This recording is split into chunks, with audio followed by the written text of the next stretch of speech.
Hello and welcome to a brand new series here on the channel. And for the first time, it is a career that is head to head. So you won't be able to see my little face in the corner of the screen now, but you will, on the other end of the line, be able to hear Craig Savage. Hello, Craig. Hello, how you doing? Not too bad. Thank you for coming onto the channel again after your, humiliation last time. Yeah, obviously people who haven't watched it on this channel. It's on the Honest Football Podcast channel on YouTube. The second leg was on that, and it was a bad day at the office, I should say. I think that would be a fair statement indeed. So moving on, we are going to play through a whole season of Football Manager live via network. So you'll notice the audio slightly different because due to social distancing, myself and Craig are playing via Skype in terms of audio, but we can both see the screen. So we are in charge of two National League clubs, two fairly big clubs and established clubs at that level. So Craig, we'll start with you. You are Chesterfield. Why are you Chesterfield? Chesterfield is a club that, as a backstory to me and my friends, is a club that we hold cherishly from. There was one game, we was all together a one-way golf weekend away, and Chesterfield were playing Crewe one season, and it ended up 5-5, which I think Crewe were 5-3 up in coming up to the 90th minute. And I bet against a mate. Well, just a drink. Obviously, please gamble very responsibly.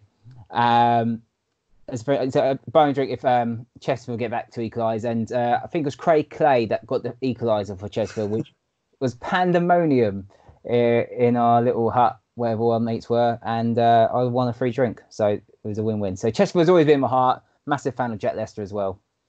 And they've obviously managed over time to win you approximately £3 or £4 based on that then. It was an alcoholic drink, so yeah, but £3-4, so can't go wrong. Can't argue with that. That is as good a reason as any to play as a team in a career.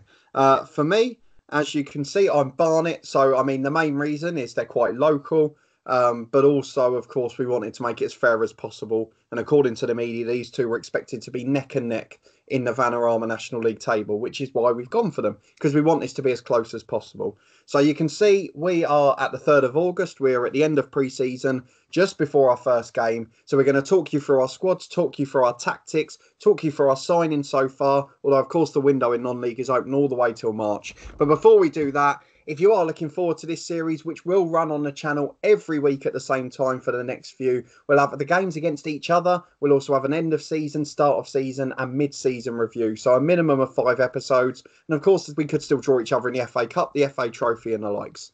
So if you are looking forward to that, please put a thumbs up on it. If you haven't already, subscribe for regular content. You can find Craig over on the Honest Football Podcast with me and co-host Charlie Betts. And there's plenty of content on there from the real footballing world. And as Craig mentioned earlier, a little bit of Football Manager too. But I'm going to let you start, Craig. So I'm going to take you into the Chesterfield squad. And you can tell me all about your team, your plans for the season. And you can take me through any signings you've made so far as well. So we'll go to the transfers in a minute, but talk to me about your squad. So I'll start off with the background. Not obviously doing my squad first. I had to deal with a management team and a director of football. I know director of football is very popular for you in your own games, Mr. Danny Cole. So if you look on the screen right now, my director of football is none other than former Arsenal captain Tony Adams, who for me during this pre-season has done absolute wonders in signing players. Obviously, he's coached abroad in Granada. He's coached in China. Obviously managed Portsmouth in the Premier League, so I knew his experience would be absolutely vital to my side. But can't argue with that. No, going back to the coaching, obviously Glenn Snowden was already there as my assistant manager, so I needed a goalkeeping coach and another coach involved. So my goalkeeping coach is former Bolton and West Ham goalkeeper Jussi Jaskalainen, and I believe you've got him on your Dorking Wanderers saved. I have. His stats are far better than that, but he is a very good goalkeeping coach, so no arguments for that. And a surprise inclusion as a coach. Yes. A Premier League winner in Patrice Evra.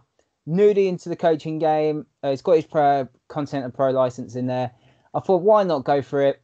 And I'm just as surprised as anyone else that he actually comes to join the club for the fee I was offering him. That's a lot of experience. 80 caps for France. His stats aren't bad, actually. I'll give you that. He looks like a decent signing. He loves this game. He absolutely loves this game. So I'm very delighted to have him on board. On to the players. A few signings I had to make. Tony Adams I just left Tony Adams to do all the wheeling dealings because he has it better than I would. So, first player that came in, is Joy Reason. Brilliant player. I was very surprised when we went from, obviously coming from Dover Athletic, very experienced player. Absolutely delighted he's joined the club. Absolutely delighted. Key for that centre midfield. I've got a load of centre midfielders already in the squad, but he's going to take up another level. He's a big name in centre midfield, actually. From non-league, he's quite a big name. And obviously, we've got the added bonus because we're on my manager profile. I've still got a little bit of secretive here. So I can see that he's not rated very well by my scouts, but you've got secrets. So these kids could turn out to impress some people. Absolutely. Other signings I made. Reece Brown is a free transfer, right back. I needed cover for right back. I didn't have many right backs, but he was at Rochdale. Didn't play many games. Still, he's in his prime years now. But just added positions really. Moving on to the next player is Idris Kadib. I wasn't surprised. Well, Tony Adams signed him again. I wasn't sure about him because it came out of nowhere. He can play up top, can play attacking right midfield. Hasn't had many games in British football. A couple of games for Dundee United. Well, one game for Dundee United. And obviously in games and in France. Didn't obviously play for Nottingham Forest. Young lad. Let's see what he can bring to this Chesterfield side. Something bit of an enigma there, isn't he? Yeah, something different because obviously you got Scott Bowden up top, Denton up top, the big lad. So it's a different type of striker. So yeah. Lewis Salmon from Altrincham. I presume he's going to be in my under-18 side. Yes, he is. Looks like he's going to be in my under-18 side. I think the under-18 manager signed him. Not my. I don't really deal with transfers apart from. Glad you're paying attention. No, I sign Reece Brown. It sums up my ability to sign players. And the last player, but not least, is Alfie Bates on loan from Walsall, centre midfielder, young lad, very strong. Very skillful, very highly rated in the game. Very highly rated. So it's going to be another centre midfielder. Hopefully, he can do the business for me this season. So I guess the big difference, obviously, we've very recently started, which you can go and check out as well. I'll put it in the eye above. Is a network series from the Honest Football Podcast where I'm going up against both you and Charlie at a different level of English football. And in that series, you sort of took the mick out of me because I'd signed quite a few players and you'd been quite quiet in the window. But I think we've got a bit of the opposite here. I generally think it comes down to who your director of football is. Obviously, we haven't put the Honest Football Podcast one out yet, but I do believe we've made a mistake on that one. I couldn't agree more. And you'll see why very soon on that channel who we actually went for as our director of football. And as soon as that's out, I will have a lovely link to it in the eye above. So I am going to take you over to the squad, Craig. So talk me through your team in general. Any tactical plans you've made? Because obviously I won't be able to see them. They'll be hiding from me. Because, see, I've got nothing bar a 4-2-3-1 down there. Yeah, it's obviously quite an experienced squad. If you look at the players you got there, Sean Jalal, obviously transfer listed. He's not rated highly for me. I don't rate him at all. Ex-Luton player, I love Luton Town, Jonathan Smith in centre midfield. Obviously, we know what he can do. Get stuck in everywhere. Loads of energy. Loads of old centre midfielders, actually. Old centre midfield. Curtis Weston's 32. Robbie Weir's 30. Wedgbury's 30. Yeah. I'll tell you what player to watch out for is Joseph Yarney. He's going to be a player for the future, I think. And you've got Scotty Bowden up top. Nathan Tyson on the left as well. Must have been, he's 37 now. Tom Denton, he's about 6'8". He's probably as tall as a Big Show.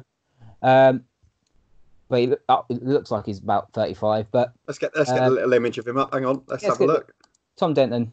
There he is. Yeah, he looks about 35, and somehow he's only 30. He's younger than me. I just remember him scoring for North Ferriby United. I said it to you when you first popped up. I remember him scoring in that game on TV. It was brilliant. Yeah. So it's a big squad. I think what I'm going to do is create an under-23 side because it's just a massive squad, and also all these players ain't going to get game time. And annoyingly for the National League, there's only 5 subs ahead of 7. Yeah, I mean, you mentioned actually that you've got a couple of signings in their prime, particularly Reece Brown, but looking at your squad, it's basically teenagers or over 30s, isn't it? There's not much in between. No, it's not really a good. It's not the mix that you really want. But then again, experience is key, and if you're good enough, that's the two terms that you can actually use in football. But I'll argue with that, mate. I'm going to ask you one final question before we move, which is where do you? We'll show where the media expect us both to finish in a minute. But what are you hoping for from the season? Well, Chesterfield in real life are struggling. Despite only just being relegated. Despite only being relegated a couple of seasons 1 year ago. Yeah. Got a couple of seasons ago, and obviously Chesterfield in League One not too long ago. Well, they went back to back, didn't they? I think. Yeah. So that's what's quite sad to see. I want to bring the good times back for Chesterfield. I think we can do all right. I think we can try and hit the playoffs. Yeah, well, I think that's a perfectly fair target. I mean, if you can keep some of the experienced players fit, I guess the problem with a lot of over 30s is the National League is quite often packed fixture lists. Yes, and obviously the fitness might not be there. And obviously the fitness coaches aren't going to be on sub. You know, you obviously your medical staff. But I'm hoping that we can get the playoffs. I think that's a fair expectation, and to be honest, I think your squad looks pretty decent. So, have you got any final thoughts on Chesterfield before I move on to the wonderful Barnet? No, just obviously go Spy Rights. That's all I'm going to say. Go Spy Rights. We're going to do the business. Just watch out. I think watch out for us. The media are predicting us, but we'll come up sneaking up the table, and I don't expect your Notts counties, your Barnets, your Yeovilles, your Harrogates. I don't think they're going to like when they play against us. So I'm looking forward to it. I think it's going to be a good season. You look like you've got a decent squad there, so I'm interested to see. Obviously, remember, Joseph Yarni was the name you said, wasn't it? Yep. Yep, so in the comments, just remember that. Joseph Yarni's going to be a star, according to Craig. So remember that when we get 3 or 4 episodes in. Yeah. But moving on to Barnet, and this is where I get to have a bit of fun. So let's go back to the National League table. Let's go to Barnet FC. Obviously, a bit of a benefit in terms of location because it's got a few London clubs for support. Not that any of them have bothered to help me here. But Barnet, a decent side, probably expected to be in and around there. Disappointing season. Again, I think, if I remember rightly, Barnet and Chesterfield were relegated together 2 years ago. So I think they both had 1 year in the National League. I think so, to be honest. I'm going to have to... Yeah, they did, actually. Yeah, they both got relegated together. Yeah, so our lack of research is going to be good. I do remember they both of them played each other on the final day of the season. Because wasn't it where Martin Allen came back for about the 6th time to try and save them and then didn't that time? Yes. Or didn't he leave before the end? Again? No, I think he was there. Oh, was he? I think he went to join Chesterfield, actually. He did. Join Chesterfield. There's so many times Martin Allen's been at Barnet, they all just merge into one. But there's no Martin Allen this season. It is just me. So let me talk you through my team. And as you mentioned, Craig, off the pitch is just as important as on it. So before I go through my squad, let's start with the staff.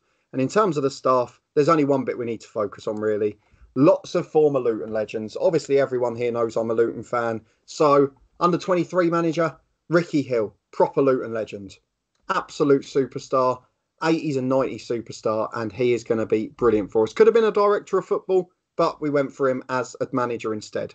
Then Dmitri Caron, former Luton goalkeeping coach, 9 years according to that. He's also been at Hemel and Stevenage locally recently, so must be living in the area, easy commute. You've got to bear all these things in mind. Russian international as well, good at this level. Obviously, Barnet probably most famous for having Edgar Davids a few years back, so maybe not quite as famous as that. Otherwise, I've not done a great deal to the backroom team. I've been quite lucky with what's there. I do see you got a former FA Cup winner in your as a chief scout. Let me have a look. Chief scout Andy Thorne, yes. Was it Coventry he managed? It was. Yes, he was, yeah. Yeah, he's not bad. I mean, his judging ability's not great, but I'm hoping he can find a few youngsters there. So there's definitely some names there. It's not all bad. FA Cup winner with Wimbledon, just to let you know. He was FA Cup winner with Wimbledon. You're absolutely right. Craig is known as the stat man for a reason, so he will be throwing many football facts at you throughout this year.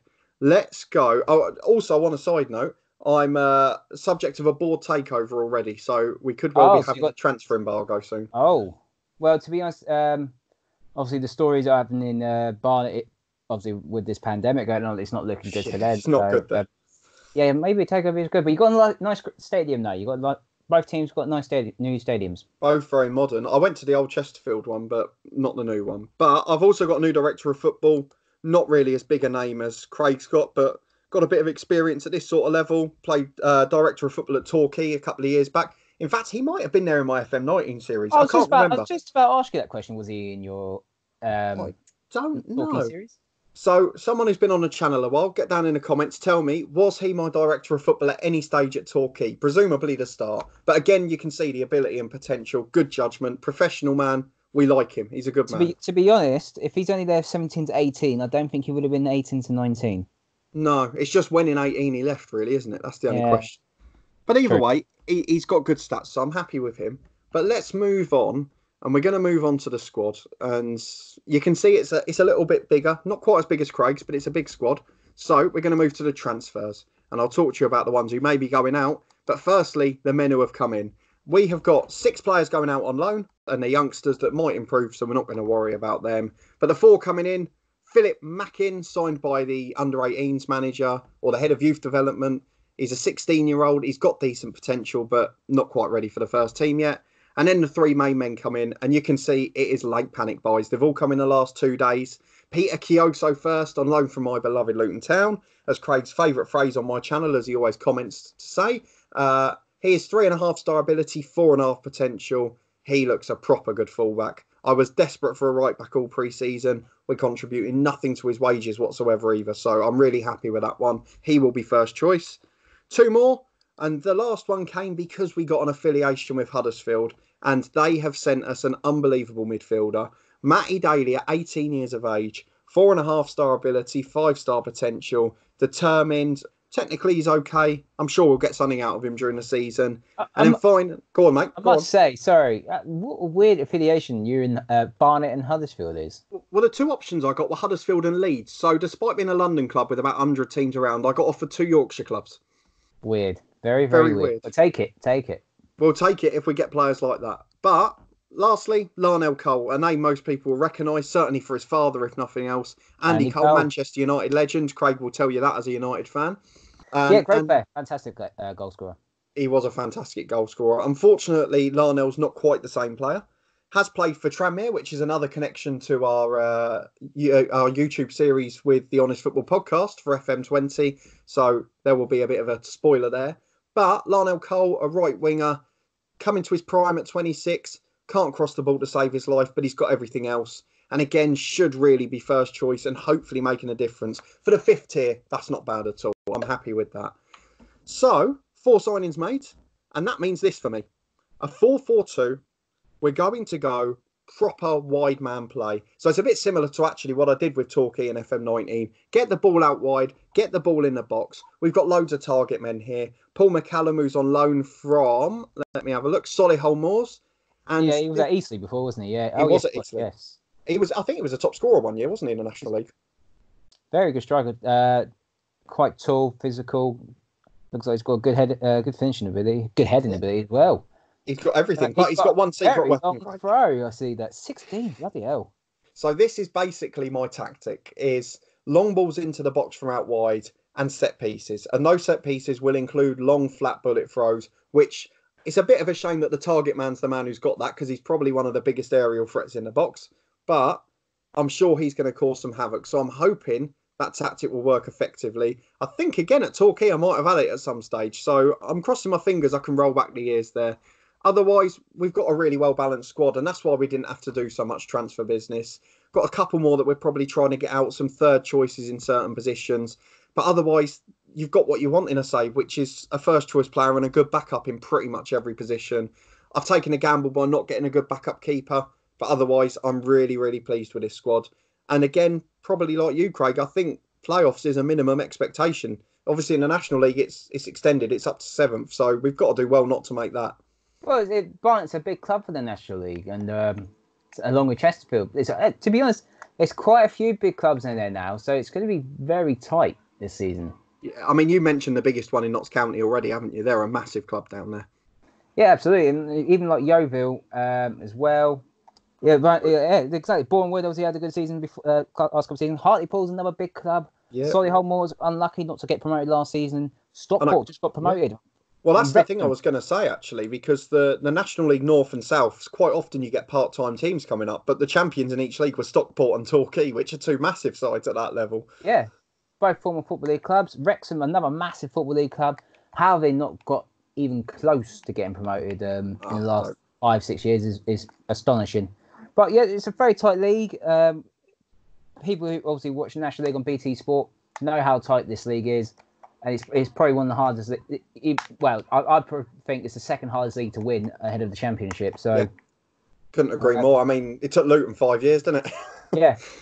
I'm very looking forward to this season. Obviously, there's been one fixture already. We can see Farwood have beaten Woking 1-0. So, and they're two sides that have invested quite a lot, so they might be up there as well. But we are going to look, Craig, at the season preview, because I know we had a look right at the start where I think, if I remember rightly, we were expected to finish 4th and 5th. But since the signings, we haven't had a look. So let's see what they expect with the additions we've made so far.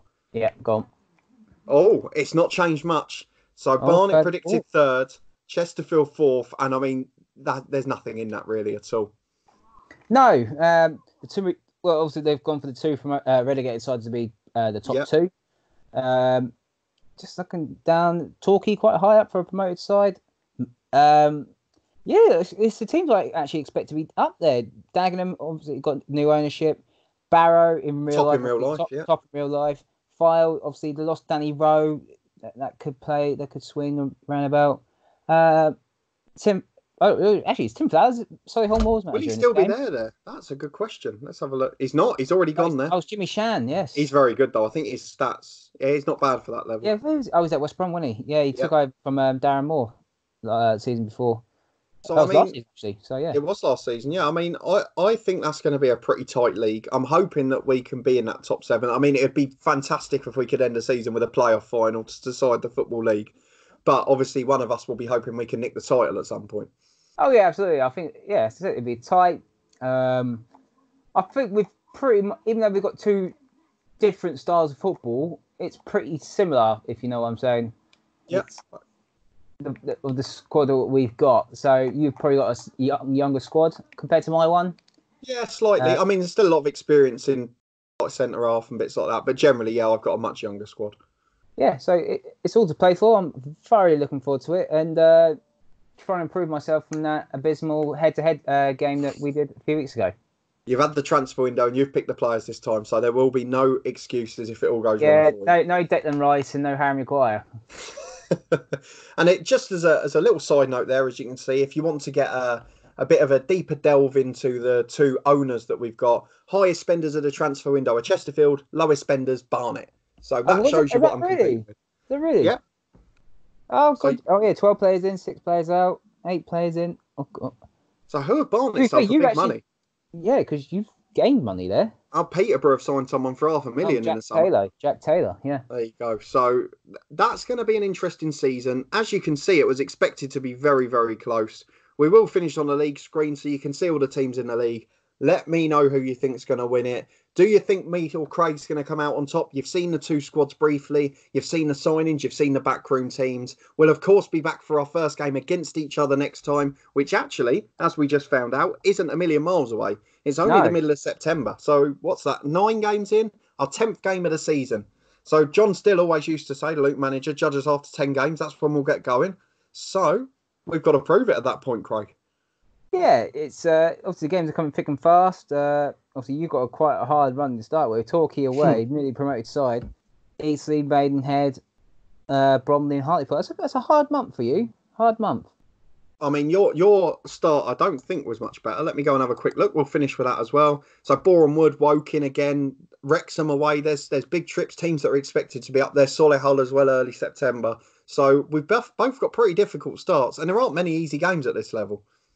No, and if you look at my September, it's most of the teams were predicted to be in the top half anyway. So Dagenham, obviously yourself, Fylde, Solihull. So yeah, it's gonna be very tough, very, very tough.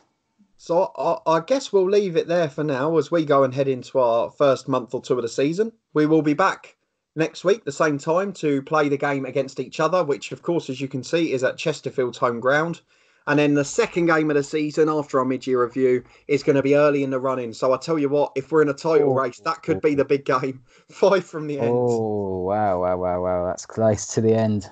That's the start of a 3 away game run for you against 3 proper good sides as well. That could be the make or break point for you. Yeah, I'm not looking forward to that ending as well. Actually, that's a hard ending as well. That's horrible. That is absolutely horrible. 10 games, that's horrible. But we've got to play each other. We've got to do what we've got to do. And may the best man win. May the best man win. I echo those sentiments entirely. So if you're looking forward to seeing that and myself and Craig facing off against each other in the next episode, subscribe to the channel. Daily FM20 content, of course, from my 2 long-term stories. They run Monday to Saturday at 4:30. And then on Sunday, we will have this one. Over on the podcast channel, we will be having our network series across all 3 presenters, where Craig and Charlie will be in charge of a League One club and I will be competing against them. So make sure you go and check that one out. There will be a link to the series in the eye above. If you haven't already, make sure you go and let us know down in the comments who you think's going to finish higher this season, and if you think we can finish up in the title, or is it going to be in the playoffs for us. But thank you, Craig, for joining me for the start of another season. Thank you very much. And he will see you again soon, as will I. Thank you very much for watching, and hopefully we'll see you next time.